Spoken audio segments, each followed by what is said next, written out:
Squatober is upon us, and we have decided that we're going to actually go through it together, following the same program, something we haven't did in a while. We're actually going to invite you guys along to follow with us, and so with that being said, we wanted to put a video out and let you know kind of what the aim is, what it's going to look like, at least the blueprint version of it, and what the goals are from it. So one, I'm going to talk here first about the rules. So one, follow weekly. If you miss a day, you have the weekends to make it up. So it is going to be a 5-day protocol. I aimed at Monday through Friday with the weekends taken off, but they can be makeup days if you do have to miss something throughout. Two, we'd like you guys to take progress photos pre and post. What's the difference you look like physically? We oftentimes, even though that's not the main goal, you're going to see a physical difference based upon the process you're going to go through here. All right.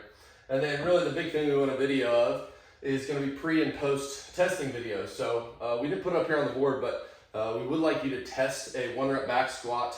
That's going to be on the 30th, aka tomorrow, as this video is being filmed on the 29th, Sunday. Excuse me. Yep, that's right.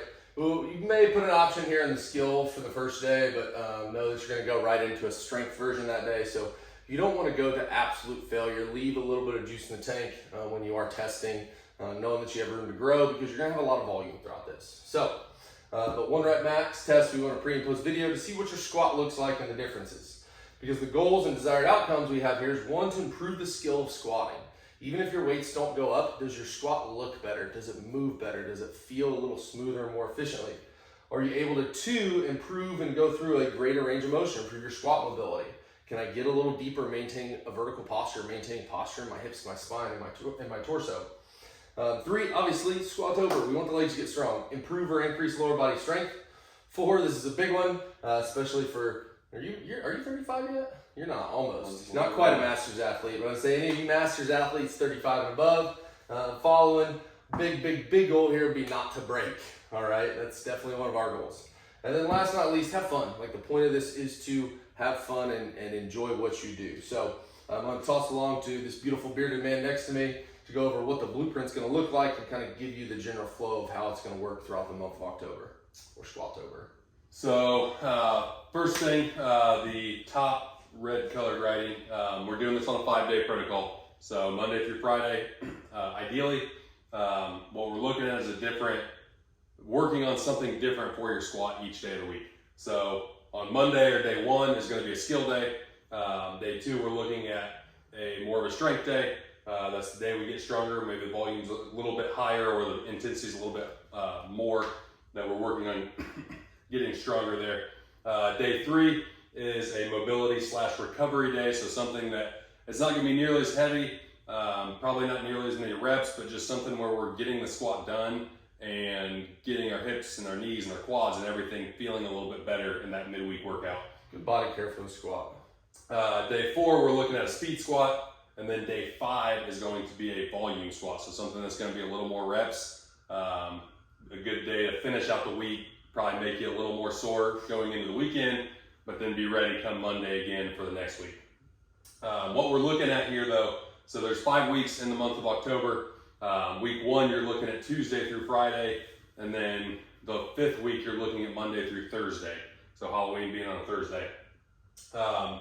Basically what we're going to do here is weeks 1, 3, and then 5 will probably be a little bit different just because that's leading up to our 1-rep max testing. But weeks 1 and 3, our skill and strength days are going to be a back squat. And then our speed and volume days are going to be a front squat. So then week 2 and 4, it's flip-flop. So our skill and strength is a front squat, and then speed and volume is going to be your back squat. And then each week on that mobility / recovery day, it's going to be a different variation. So we're looking at week 1 being a goblet squat, probably a heel elevation there. Sorry. And then some type of single leg squat or single leg movement there. Week 2, we're going to go a zombie front squat. If you're not familiar with those, bars sitting on your shoulders.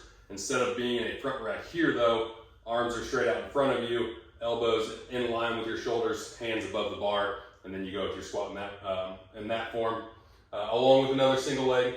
Week 3, our recovery day is going to be a back squat iso with another single leg, and then week 4 is my favorite, not my favorite, overhead squats. If you've never overhead squatted, or if it's something you're not good at, like myself, don't freak out. It's going to be something lighter. Remember, this is our mobility / recovery day. So it's something to work on a little bit more skill. Once again, just to get the hips and the knees and all the leg muscles moving some so that they feel better finishing out the week. And then like I said, week 5, we're going to be a deload / leading into test week or test day on Halloween on the 31st. So we'll have days 1, 2, and 3, which will be a little bit more gearing you to have a good test day, to build up to be able to have the best opportunity to establish a new 1 rep max on that last day of October, okay? Or Squatober. Did I miss anything there? No, I think the big thing to understand, since weeks 1 and 3 are going to be similar, and then weeks 2 and 4 are going to be similar, like the goal in week 3 would be to increase volume intensity from week 1, and then same thing, increase volume and intensity or we're seeing improvement somewhere from week 2 to 4.